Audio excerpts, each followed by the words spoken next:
అందరికీ నమస్కారం. చంద్రబాబు నాయుడు గారి కూటమి ప్రభుత్వం అధికారంలోకి రావంగానే సామాజిక న్యాయం ఎక్కడ అని నేను సూటిగా ప్రశ్నిస్తా ఉన్నా. మీ మొదటి సంతకమే సామాజిక మోసంపై చేశారు. సామాజిక మోసంపై చేశారు. బీసీ, ఎస్సీ, ఎస్టీ, ముస్లింలని అగౌరవపరిచారు. మీరు 2019లో ఉప ముఖ్యమంత్రి పదవుల్ని మీరిద్దరికి కేటాయించారు. ఒకటి నిమ్మకాయల చినరాజప్ప గారు కాపు సామాజిక వర్గం, కె కృష్ణమూర్తి గారు బీసీ గౌడ సామాజిక వర్గానికి ఇచ్చారు.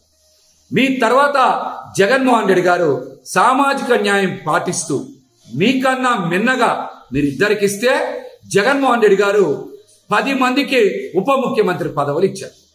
ఆయన 5 ఏళ్ల పాలనలో బీసీ, ఎస్సీ, ఎస్టీ, ముస్లిం, కాపు వర్గాలకి ఉప ముఖ్యమంత్రి పదవులు ఇచ్చి ఆ సామాజిక వర్గాల ఆత్మ గౌరవాన్ని పెంచారు. సామాజిక న్యాయం చేశారు. సోషల్ ఇంజనీరింగ్ లో ఆయన విప్లవాత్మకమైనటువంటి మార్పులు తెచ్చేటువంటి ప్రయత్నం చేశారు. మీరు అంతకన్నా మిన్నగా చేయాలి.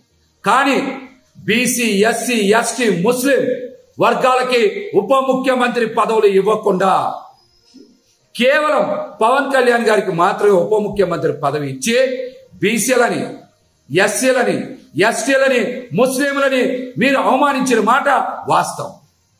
ఈ వర్గాలకి కేబినెట్ కూర్పులో ఉప ముఖ్యమంత్రి పదవులు ఎందుకు ఇలా? గతంలో మీరు ఒక బీసీకి, ఒక కాపు సామాజిక వర్గానికి చెందిన వారికి ఉప ముఖ్యమంత్రి పదవి ఇచ్చారు కదా.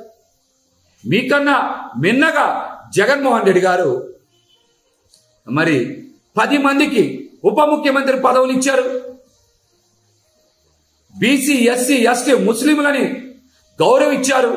సామాజిక న్యాయం చేశారు. కానీ మీరు మాత్రం అధికారం చేపట్టినటువంటి మొదటి రోజే సామాజిక మోసం చేశారు. బీసీ, ఎస్సీ, ఎస్టీ, ముస్లింలకి ఎందుకు ఉప ముఖ్యమంత్రి పదవులు ఇవ్వలేదో మీరు ఈ రోజున రాష్ట్రంలో ఉన్నటువంటి ఈ వర్గాలందరికీ కూడా సమాధానం చెప్పాలి. మీరు కష్టకాలంలో ఉన్నప్పుడు, మీ పార్టీల్ని మొయ్యాల్సి వచ్చినప్పుడు, మీరు ఇబ్బందుల్లో ఉన్నప్పుడు, మీకేమో కేసులు పెట్టించుకోవాల్సి వచ్చినప్పుడు బీసీలు, ఎస్సీలు, ఎస్టీలు, ముస్లింలు, కాపులు అందరూ కావాలి. కానీ అధికారంలోకి వచ్చినప్పుడు మాత్రం ఈ వర్గాలకి ఎందుకు సముచిత స్థానం కేటాయించలేదు? దీనికి సమాధానం చెప్పండి. జగన్మోహన్ రెడ్డి గారి కన్నా మిన్నగా మీరు సామాజిక న్యాయం చేయాలి అంటే మీరు అంతకు మించి క్యాబినెట్లో బీసీ, ఎస్సీ, ఎస్టీ, ముస్లింలకి స్థానాలు కేటాయించాలి. కేటాయించకుండా ఉప ముఖ్యమంత్రి హోదానే ఈ వర్గాలకు ఇవ్వలేదంటే మీరు బీసీ, ఎస్సీ, ఎస్టీ, ముస్లింలని అవమానించినట్టే కదా. ఈ విషయం మీద మీరు రాష్ట్ర ప్రజలకితో పాటు ఈ వర్గాలకు కూడా సమాధానం ఇవ్వాలని మేమైతే డిమాండ్ చేస్తా ఉన్నాం.